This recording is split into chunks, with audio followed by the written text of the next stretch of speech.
ایک بزرگ تھے شاہ بقی الدین ابن مخلد، وہ کہتے ہیں مجھے پتہ چلا کہ اس دور میں نبی کریم علیہ السلام کی حدیث جو سب سے بہترین پڑھاتے ہیں وہ امام احمد بن حنبل ہیں۔ ان کو حضور کی حدیث سے جو خاص شغف ہے وہ کسی اور کو نہیں۔ کہتے ہیں میرے دل میں لو لگ گئی، حالانکہ میں امیر گھرانے سے تھا۔ میں کشتی میں بیٹھا امام احمد بن حنبل کے پاس آنے کے لیے، رشتے میں طوفان آ گیا، کشتی ہچکولے کھانے لگی، کسی طریقے سے ایک جزیرے کے ساتھ جا کے کشتی لگی، ٹوٹ گئی، بکھر گئی، میں جزیرے پہ اتر گیا، اور بھی کئی لوگ تھے۔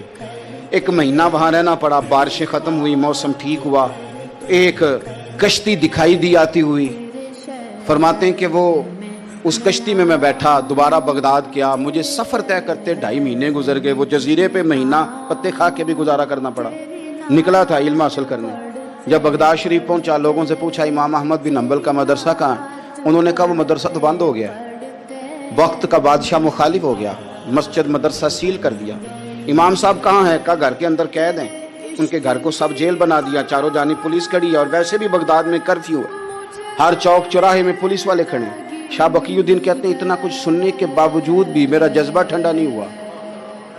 وہ مہینے میں سفر کی صحبتیں، گو سنا تھا کہ آستانہ یار دور ہے، پر ہم نے بھی ٹھان لی تھی کہ جانا۔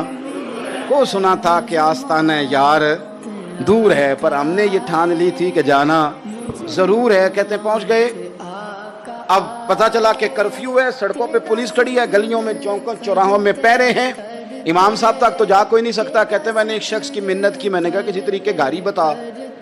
کہنے لگا میں اشارہ بھی نہیں کر سکتا، سخت حالات ہیں۔ وہ کوئی طریقہ، میں نے جب زیادہ تڑپ کے کہا تو وہ شخص کہنے لگا میں ان کے گھر کے قریب تجھے لے جاؤں گا اور گزرتے وقت صرف آنکھ کا اشارہ کروں گا۔ کہتے ہیں میں نے کہا یہ بھی ٹھیک ہے۔ ان کے گھر کے تیری تلاش میں پھرے نا ہم جنگل پہاڑ اور دشت میں، ان کے دروازے کے قریب اس نے اشارہ کیا۔ شاہ بقی الدین کہتے ہیں کہ میں گھر دے کے آ گیا واپس۔ اب میں سوچنے لگا کہ کیسے امام صاحب تک پہنچنا ہے، بڑی تجویزیں سوچیں، بڑی تجویزیں، کام والا بن جاؤں، پھیری لگانے لگ جاؤں۔ پھر سوچا کہ اگر میں کچھ بیچوں گا ریڑھی پہ رکھ کے تو کوئی خریدنے نکلے گا، کوئی نہیں نکلے گا، کس طرح کروں، کیا کروں، بڑی سوچیں۔ بالآخر میں نے طے کیا، اللہ اکبر، میں نے نہ کپڑے پھاڑ لیے، امامہ اتار دیا۔ فرماتے ہیں کہ ایک پیالہ مٹی کا خرید کے گلے میں رسی سے باندھ لیا، اور امام احمد بن حنبل کی 3 گلیوں پیچھے میں نے دروازہ دروازہ صدا لگانی شروع کی، فقیر ہوں، اللہ کے نام پہ لینے آیا ہوں۔ کہتے ہیں ایک ایک دینار مانگتے مانگتے مانگتے مانگتے آزم یار منون دی خاطر اساں کی پیش وٹائے۔ کہتے ہیں مانگتے مانگتے نا میں امام احمد بن حنبل کے دروازے تک آیا، امیر گھر کا بچہ تھا، بڑے پیسے جیب میں ہوتے تھے۔ امام کے دروازے پہ صدا لگائی، کوئی ہے اللہ کے نام پہ دینے والا؟ کہتے ہیں وہ نور بھرا دروازہ کھلا، ایک گورے مکھڑے والا، سفید داڑھی والا، سونے امامے والا، چمکدار آنکھیں، نورانی شباہت۔ کہتے ہیں امام احمد بن حنبل باہر آئے، اور جیسے ایک دینار میرے پیالے میں ڈالنے لگے تو میں نے ہاتھ چوم کے کہا سونیا تیرے قربان جاؤں، میں دینار لینے نہیں آیا، محمد عربی کی حدیثیں سننے آیا ہوں۔ کہتے ہیں امام کی بھی آنکھیں کھل گئی، کہنے لگے اس حال میں آزم یار منون دی خاطر اساں کی پیس بٹائے۔ کہ حضور کیا کرتا، یہی ایک طریقہ رہ گیا تھا، میں تو کہاں سے چلا ہوں، کہاں پہنچا ہوں، کیا کروں؟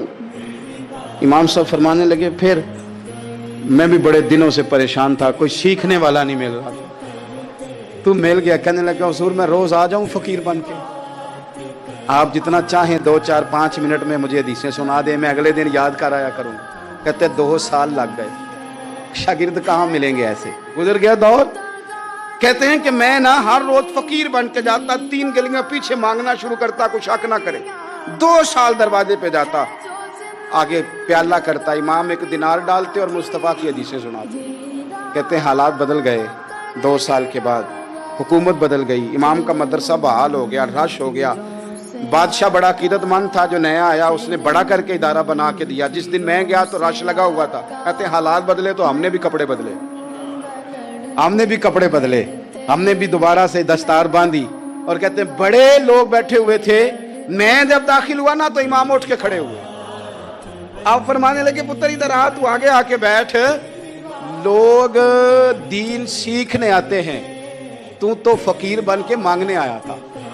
اور میں بھی باقیوں کو پڑھایا کرتا تھا, تجھے میں دیا کرتا تھا, اور اب باقی پڑھا کریں گے, تجھے دیا جائے گا, اور آج تجھے سینے سے نکال کے دیا کروں گا. زمانے بدل گئے, حالات بدل گئے, وہ شخص چلا گیا, کون حکمران تھا کون نہیں تھا, لیکن استاد شاگرد کے ادب کی داستان قیامت تک باقی رہے.